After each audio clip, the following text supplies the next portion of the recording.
Nós queremos convidar agora, nessa hora, o nosso pastor Alex, estará na responsabilidade de trazer a palavra da parte do nosso Deus. Em seguida, o pastor Alex, nós vamos ter louvor com Juninho a ler. Ele também é de Aracaju, veio com Laís Peradeles. Ambos são da mesma igreja, uma igreja imensa, uma igreja muito abençoada em Aracaju. Pastor, por gentileza, permita-me, juntamente com a igreja, estar orando por sua vida, estar lhe abençoando. Creio que Deus já gerou essa palavra no seu coração. Chegou o momento de partilhar com o seu povo. Pai querido, nós te louvamos ao teu santo nome. Chegou o momento da palavra e queremos reverenciar a tua palavra que será ministrada através do teu servo, o teu profeta. Usa-o poderosamente perante a tua igreja, para que todos recebam a porção que o Senhor já preparou para as nossas vidas nesse dia. Essa é a nossa oração, a oração de gratidão por tudo que o Senhor já fez, por tudo que o Senhor fará, em o nome de Jesus. Amém. Seja bem-vindo, querida. Boa noite a todos, a paz do Senhor, graça e paz, a paz de Deus, a paz do Senhor, a paz de Cristo, amém. É um motivo de muita alegria, irmãos. Estamos reunidos aqui nessa noite para glorificar a Deus e exaltá-lo na beleza da sua santidade. Este louvor que Laís esteve entoando, estes louvores, poderíamos passar aqui a noite adorando a Deus, fluindo na ação e no poder do Espírito Santo. E é bom demais adorarmos ao Senhor. Quero agradecer ao pastor Sidney, esposa Vanessa, ao casal que sempre também tem nos servido ali em glória, Sandra e Ana Paula. Tem sido uma grande bênção para nós e vocês, pastor Sidney. E nosso coração se alegra em poder ouvi-los e aprender com eles. Eu sou grato a Deus pela vida destes amados irmãos. Me acompanha minha esposa, Alessandra, que como pastores ali da cidade de Glória, estamos servindo há 2 anos, juntamente com a nossa família, e os nossos irmãos também, que vieram junto conosco, Ilha, a esposa Sheila, as demais jovens ali, para adorar ao Senhor. É uma noite muito sublime, pois trata-se de um tema tão relevante para os nossos dias, falando sobre avivamento. E por falar em avivamento, eu queria compartilhar uma palavra com a igreja que está no meu coração, porque nós cremos que Deus não fará nada através de nós, sem que antes tenha feito em nós. E a palavra que eu quero compartilhar com todos e com a igreja está no Evangelho de Jesus, escrito por João, capítulo 21. Obrigado, pastor.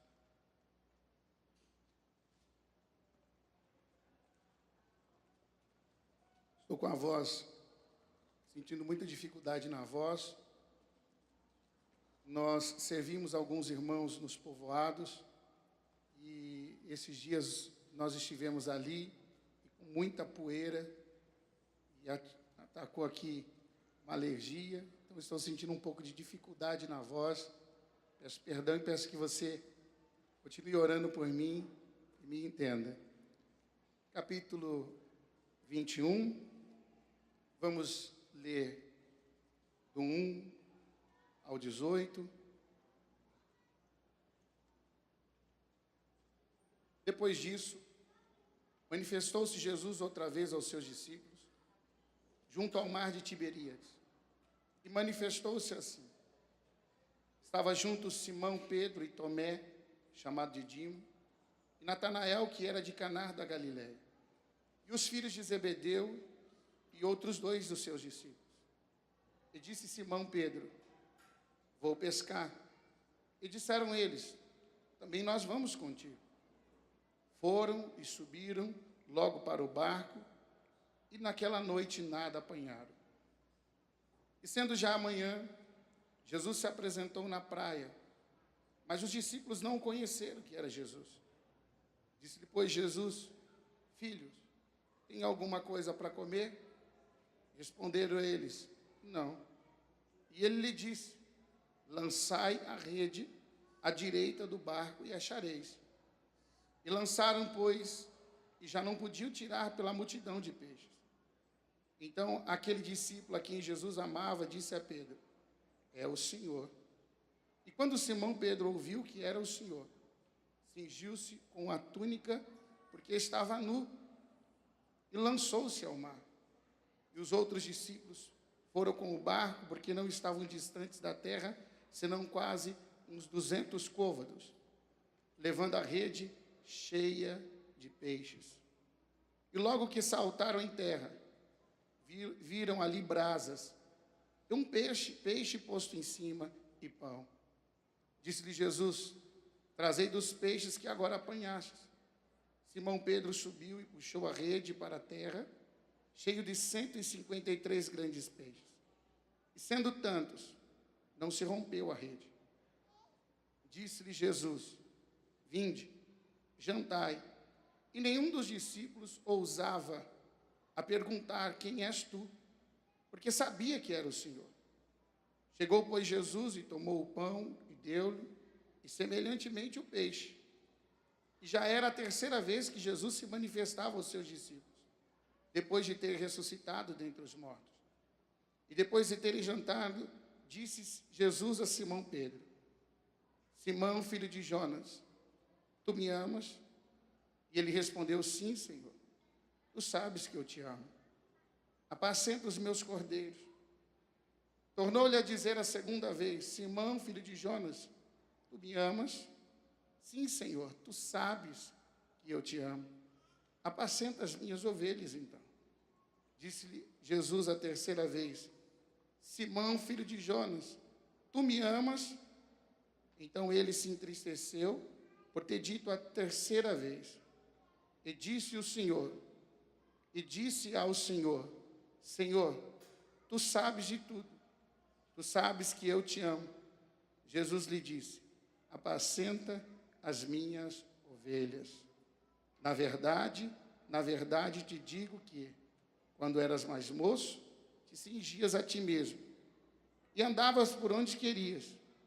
Mas agora, quando fores velho, estenderás as mãos, e o outro te cingirá e te levará para onde tu não queres. Peço permissão aos irmãos a retornar neste texto, só no fim ou na conclusão desta mensagem. Nesta noite, como eu já disse, para um grande avivamento, nós temos entendido que Deus primeiro fará em nós, para depois fazer através de nós. E diante dessa frase, eu quero compartilhar com os irmãos sobre um dos personagens mais contraditórios de eu acredito, de todo o Novo Testamento. Quero falar sobre um homem que é símbolo que tem uma personalidade inconstante. Um homem que oscilava entre as alturas da fé e, ao mesmo tempo, sucumbia em meio à covardia. Nessa noite eu quero falar sobre um homem que às vezes, e por muitas vezes, lhe sobrava uma fé robusta. Por muitas vezes lhe sobrava uma fé tão forte e, ao mesmo tempo, caía em grande incredulidade. Um homem que é capaz das maiores declarações e, em seguida, tropeçava nas suas próprias palavras. Este homem, ele se parece tanto comigo e com você. Este homem tem o nosso retrato. Este homem é filho de Jonas, irmão de André. Este homem era um pescador iletrado, aonde tinha uma pequena empresa de pesca em sociedade com Tiago e João. Este homem era casado, natural de Betsaida, e tinha um grande espírito de liderança, um homem muito ousado. Tinha agora sua residência fixa em Cafarnaum, e é sobre este homem que eu quero brevemente falar com vocês. Eu quero apresentar nessa noite o nosso irmão, o apóstolo Pedro. O apóstolo Pedro, agora ainda discípulo, foi levado a Cristo por seu irmão André. Segundo o relato de Lucas, e eu acredito, que o primeiro encontro que marcou a vida de Pedro com Jesus, do capítulo 5, fala quando Jesus estava chegando próximo à praia e a multidão o comprimindo, e ele olhando um dos barcos que estava próximo ao mar, que era no mar da Galileia, que na realidade é um lago de água doce, de 21 quilômetros de largura por 14 de comprimento. Jesus entra em um dos barcos, e este barco é o barco de Simão Pedro. E ele começa a ensinar a multidão a partir daí. E ensinando a multidão a partir daí, após encerrar o seu sermão, ele se vira para Pedro e diz: Pedro, vamos pescar. E quando vão pescar, Jesus dá uma ordem para Pedro. E a ordem que ele deu para Pedro é: lance a rede. E talvez aquele pescador ainda podia dizer: Senhor, de pesca entendo eu. Sei que o mar não está para peixe. Sei que o momento não é um momento para se pescar. Mas de repente, em meio entre a ordem e a realidade que eles estavam vivendo, pois pescaram a noite em toda e não pegaram nada. Então, um lampejo de fé se acende no coração de Pedro, e Pedro diz: mas segundo a tua palavra, eu lançarei a rede. E quando ele lança a rede, ele prova pela primeira vez de um milagre, aonde podemos ver como título a pesca maravilhosa, e as redes se encheram de tantos peixes, que quase se rompiam, ao ponto de ter que fazer sinais para os outros barquinhos, para poder ajudá-los a trazer os peixes. E quando eles estão saindo do barco, antes Jesus olha e diz para ele: a partir de hoje, você não vai ser mais pescador desses peixes, mas você vai ser pescador de homens. E disse: segue-me. Então a caminhada de Pedro se inicia ali. Pedro passa a seguir a Jesus. Pedro passa a andar com Jesus, a dormir com Jesus, a se alimentar com Ele, a descansar perto dEle. Pedro passa a ver os sinais, milagres e maravilhas. Pedro passa a ver vidas transformadas e restauradas. Pedro passa a ver multidões seguindo a Jesus para ouvir o seu sermão e as suas palavras de ensino. Mais para frente, Jesus está com seus discípulos lá na região norte de Israel, lá em Cesareia de Filipe. Então, Jesus faz uma pergunta no capítulo 16 de Mateus para todos os seus discípulos. E a pergunta é: o que estão dizendo? O que a multidão está pensando que eu sou? Quem eles acham que eu sou? E um acha que o Senhor é João, um dos profetas, Jeremias. Mas Jesus vira-se para eles e diz: mas e vocês? Vocês que andam comigo, vocês que me ouvem, vocês que estão 24 horas, e vocês? Eu quero saber de vocês, o que vocês acham? A multidão até hoje ainda não conhece Jesus. Mas Pedro, por uma personalidade forte, já logo toma uma palavra e diz: eu sei quem tu és.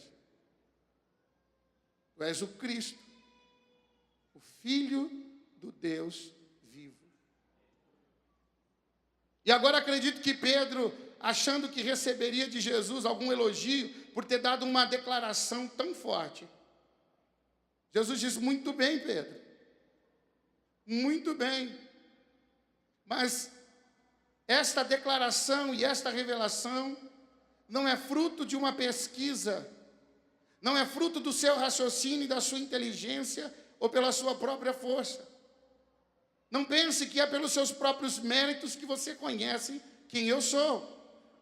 Mas meu Pai, que estás no céu, te revelou quem realmente eu sou. E por isso te digo que tu és Pedro. E sobre esta pedra edificarei a minha igreja. E as portas do inferno não prevalecerão contra ela. Durante muito tempo, ou ainda hoje, se acredita que, ao ler o texto e uma interpretação errada, acha que Jesus estava dizendo que a igreja estava fundada em Pedro. E a igreja estava sendo alicerçada em Pedro. Mas para entender esse texto, é preciso saber que a palavra Pedro, no grego, significa Petros, que significa pedra pequena ou fragmento de pedra. E a palavra grega para rocha, para pedra, é usado como rocha, que só se refere, que nunca se refere ao homem, mas sempre se refere a Deus. Certamente Jesus não estava dizendo que a igreja está firmada e fundamentada em Pedro. Porque quando ele diz, tu és Petros, pedra pequena, fragmento de pedra. Olha o que ele diz, e sobre esta, ele não disse sobre essa, ele disse sobre esta pedra edificarei a minha igreja. Quando eu estou com a minha Bíblia, eu digo esta Bíblia. Quando eu coloco a minha Bíblia aqui, saio de perto e digo essa Bíblia. Quando eu estou com a Bíblia, eu digo esta Bíblia. Observe o que Jesus disse. Tu és Pedro, e sobre esta pedra, sobre esta rocha, eu edificarei a minha igreja. Mostrando para nós que a igreja não está firmada, não está fundamentada em Pedro, mas a igreja está firmada e fundamentada numa rocha que não se abala em Jesus Cristo, a rocha eterna. Logo após, Jesus começa a falar com eles acerca da sua morte, acerca do propósito da sua vinda, do que vier a fazer, de entregar a sua vida. E aquele mesmo homem, que foi capaz de uma declaração tão forte, é o mesmo homem que agora repreende Jesus e diz para ele: Senhor, tem compaixão de ti. Não fale uma coisa dessa. Acho que o Senhor não está muito bem. dizendo que vai morrer, que vai padecer, que vai se entregar. E Jesus, na mesma hora, olha para Pedro e diz: afasta-te de mim, Satanás. Pedro não era Satanás.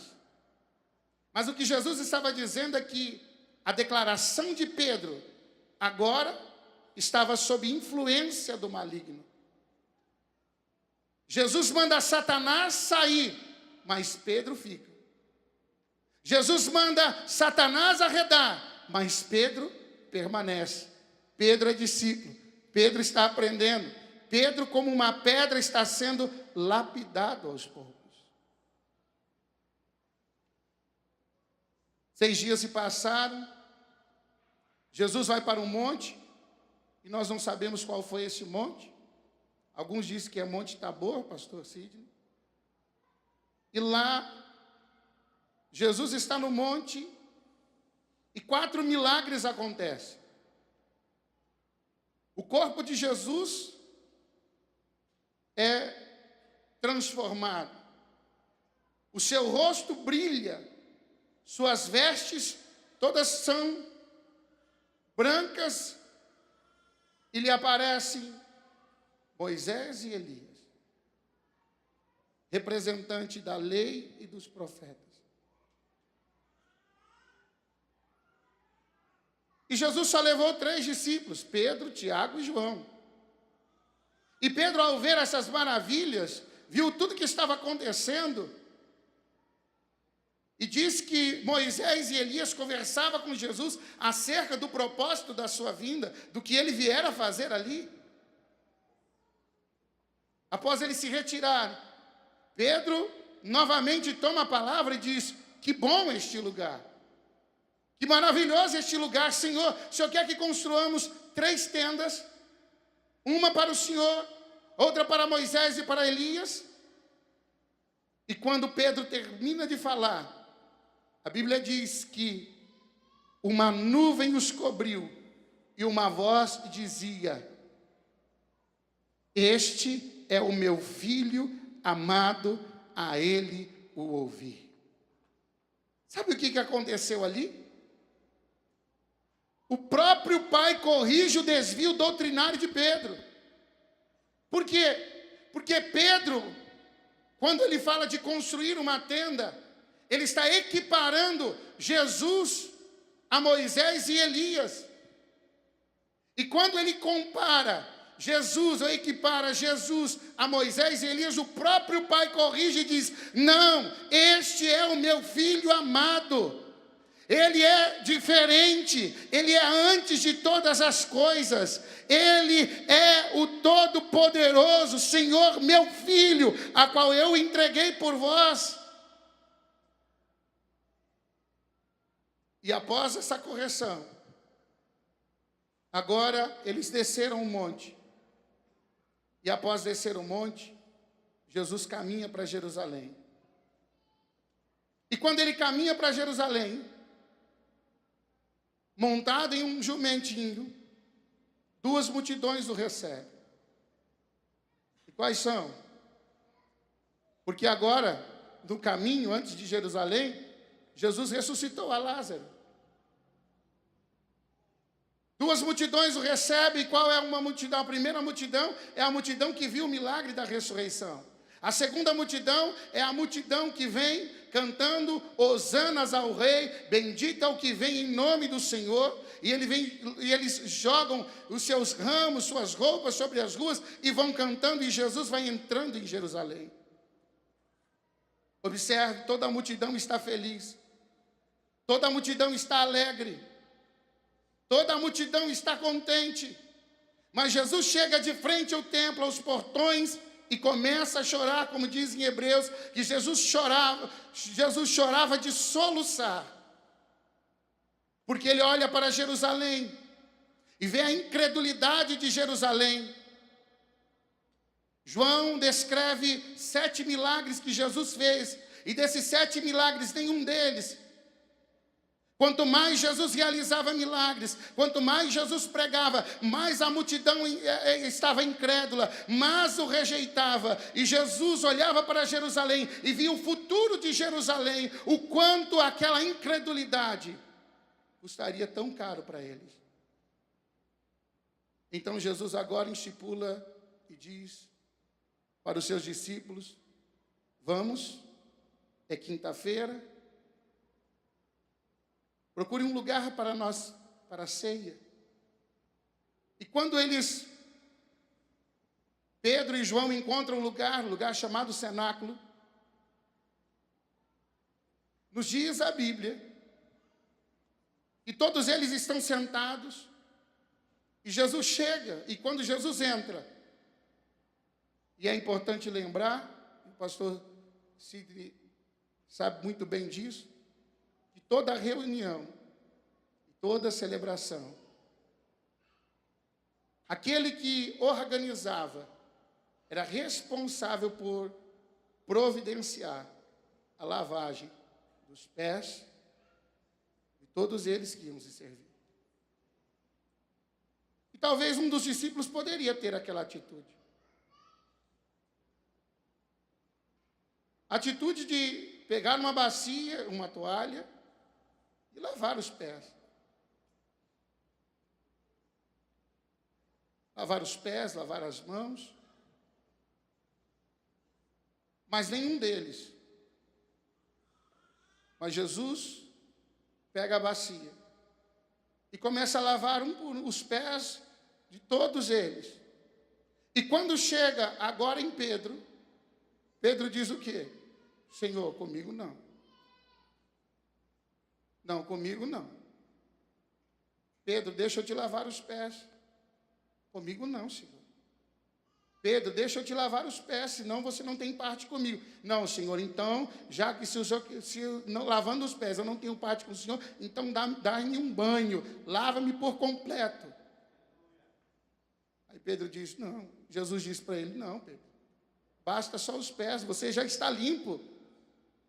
Só é necessário lavar os pés agora. Jesus estava falando sobre um dos aspectos da salvação, falando sobre justificação, dizendo para ele que você já está limpo, o que você precisa agora, um exemplo de santificação sobre a sua vida.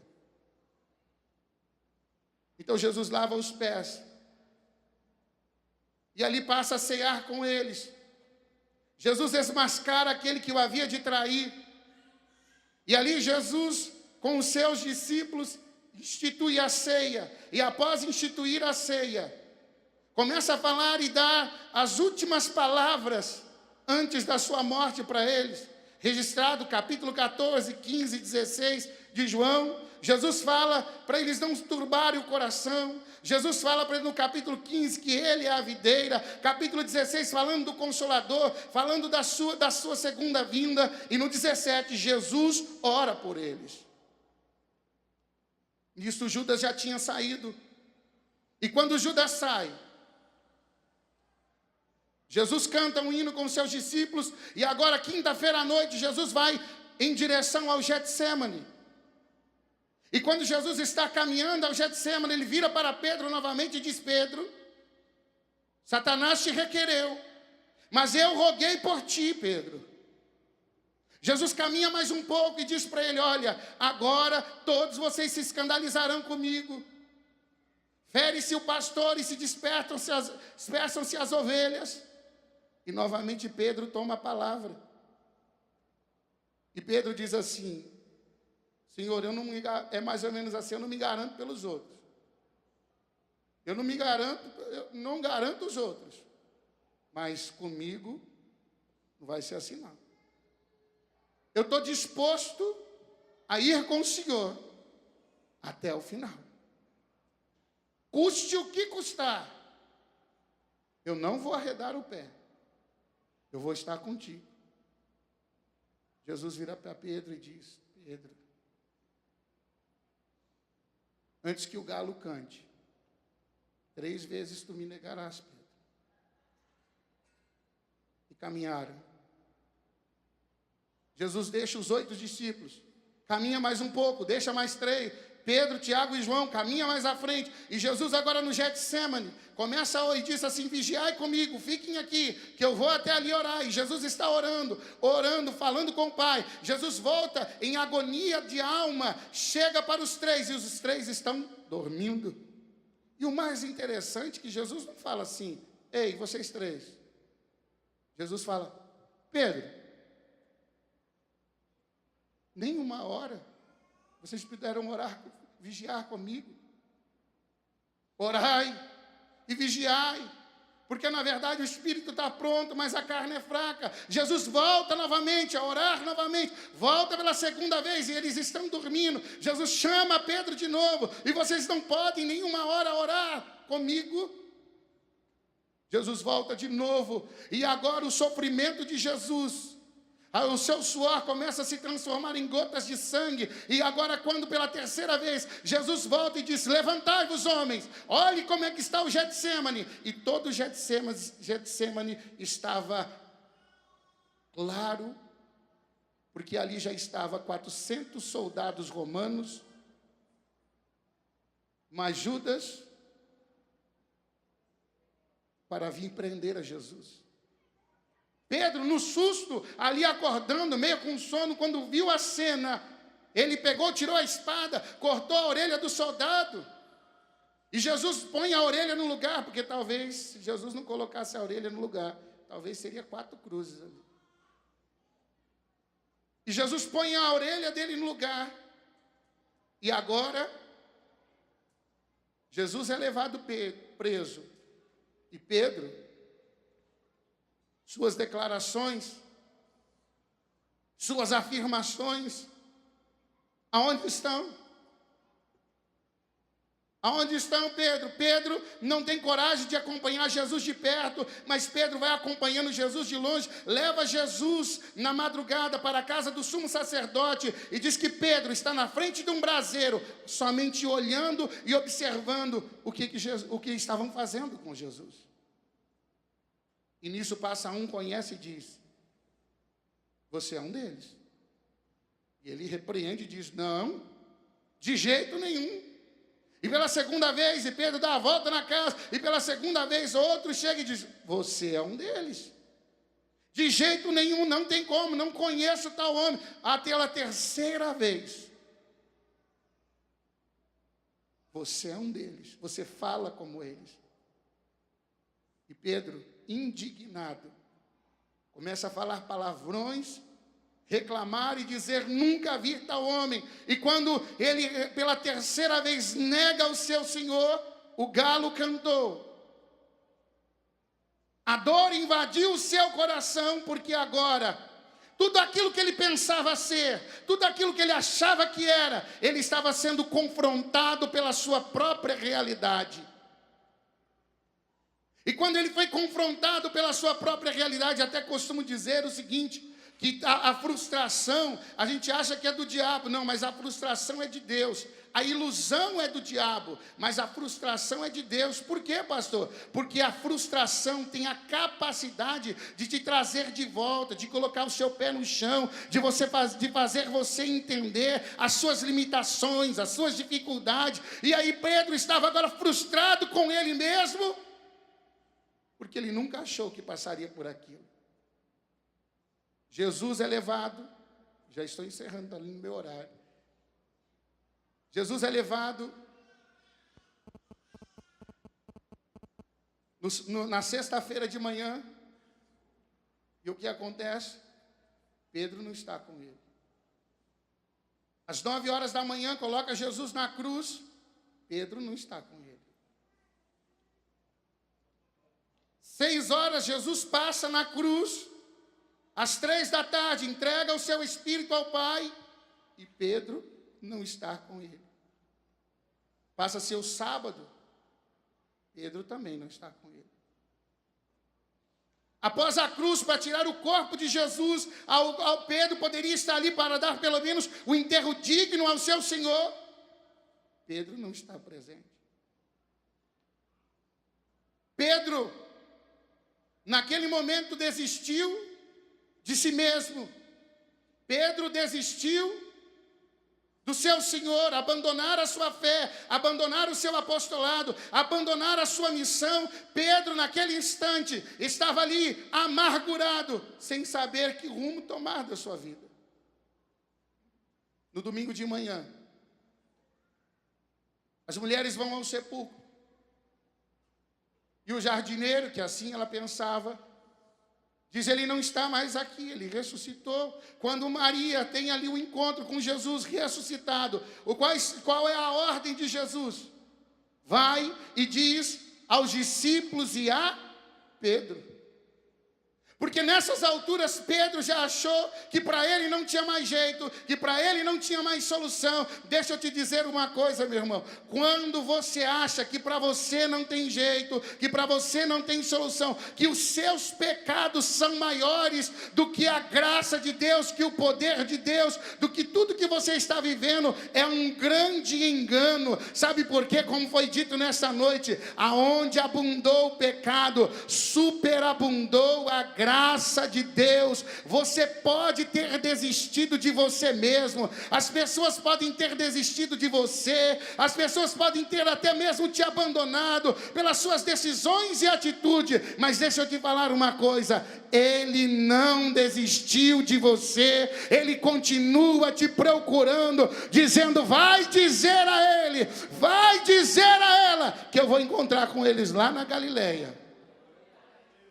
De Jerusalém a Galileia, 100 quilômetros de distância. E Pedro recebe a notícia e vai. E quando eles chegam no mar da Galileia, não viram Jesus, foram pescar novamente.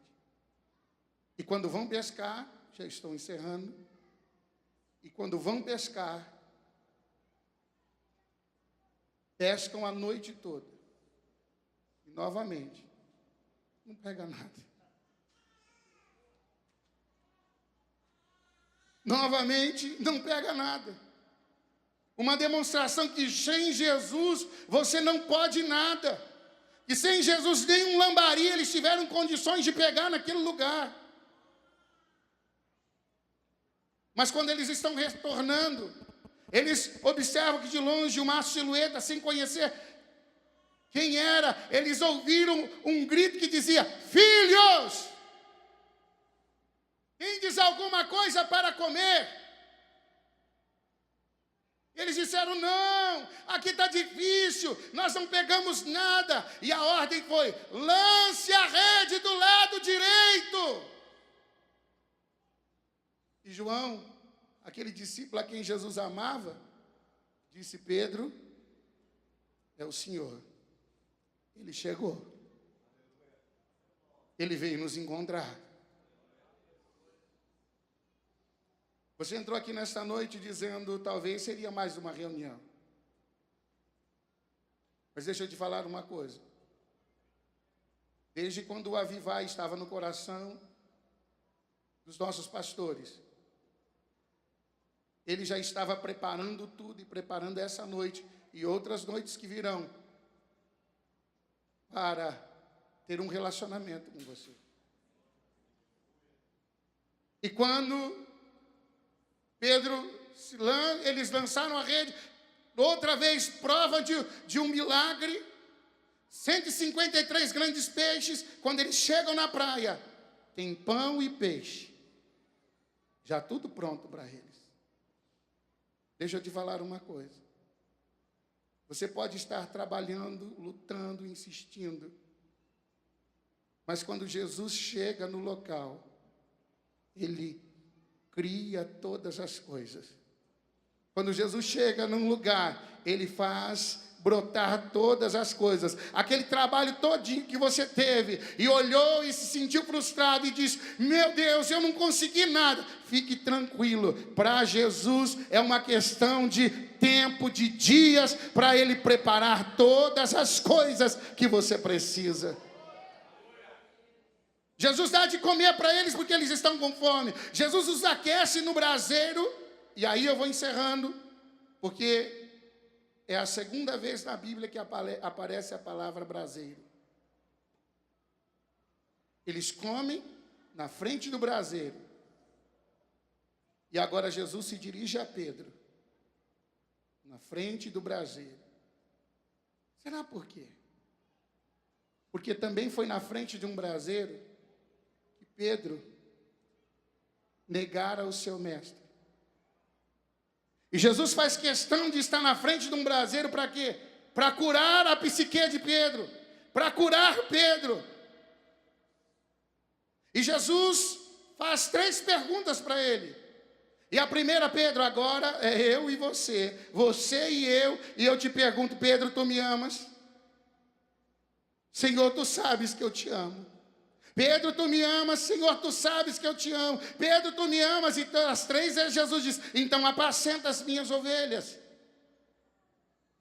Mas para entender o porquê de tanta pergunta, é necessário entender que na palavra grega existe 2 colocações ou mais que definem a palavra amor.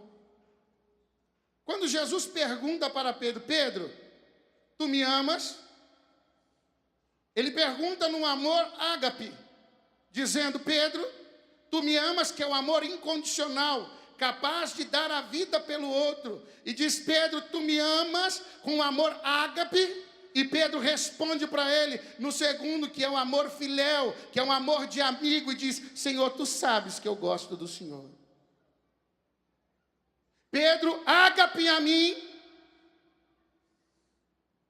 E Jesus responde, e Pedro responde, filéu, tu sabes que eu gosto do Senhor. E por 2 vezes Jesus pergunta, ágape a mim, Pedro, se você é capaz, se você ainda mantém esse fervor todo que durante a caminhada você propôs para mim, capaz de dar a sua vida para mim, e agora, Pedro, você ainda é capaz. E Pedro dizendo, Senhor, eu gosto de ti. Então Jesus muda na 3ª pergunta, dizendo, então Pedro, você gosta de mim? Então quer dizer que você gosta de mim, Pedro? Pedro se entristece e diz, tu sabes de tudo. O Senhor sabe de todas as coisas. A restauração de Pedro começa ali. Sabe por quê? Pedro agora, ele tem que ser humilde para reconhecer a sua vida, porque humildade é isso, reconhecer as suas limitações. E quando Pedro olha para si, reconhecendo as suas limitações, dizendo, Senhor, o Senhor sabe que eu gosto de ti, mas eu não tenho coragem de dar a minha vida pelo Senhor, eu não tenho coragem de morrer por ti. Então Jesus disse, então apacenta as minhas ovelhas. Jesus restaura ali tanto a vida de Pedro quanto o ministério de Pedro.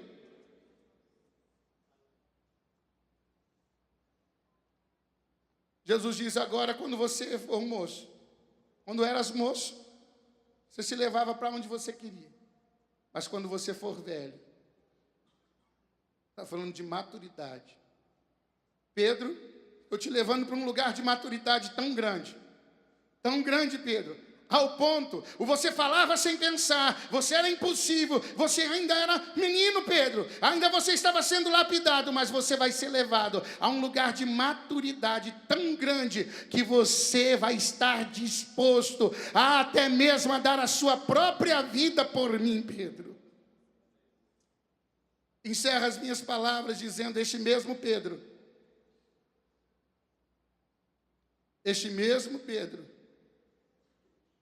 capaz dos maiores avanços, e da mesma forma que avançou, recuou. Foi este mesmo Pedro que se tornou o líder dos apóstolos. Foi este mesmo Pedro que fez multidões conhecer a Cristo. Foi esse mesmo Pedro que ele passava pelas ruas e a sua sombra se projetava e colocava os enfermos para serem curados. Foi este mesmo Pedro que no final entregou a sua vida por amor a Cristo. A conclusão da minha fala é, não importa onde você caiu. O fracasso de hoje não determina o teu futuro.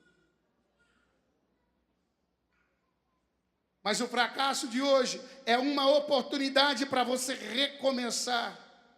Esses dias é uma porta que Deus abriu para nós entrarmos em um lugar em Deus que ainda você não conhece, que ainda você não experimentou, para viver o novo de Deus na sua vida. E para viver o novo de Deus, você precisa também se esvaziar de si mesmo, se esvaziar das suas vontades, dos seus desejos, e estar aberto para tudo que Deus programou nesses dias a entregar para você.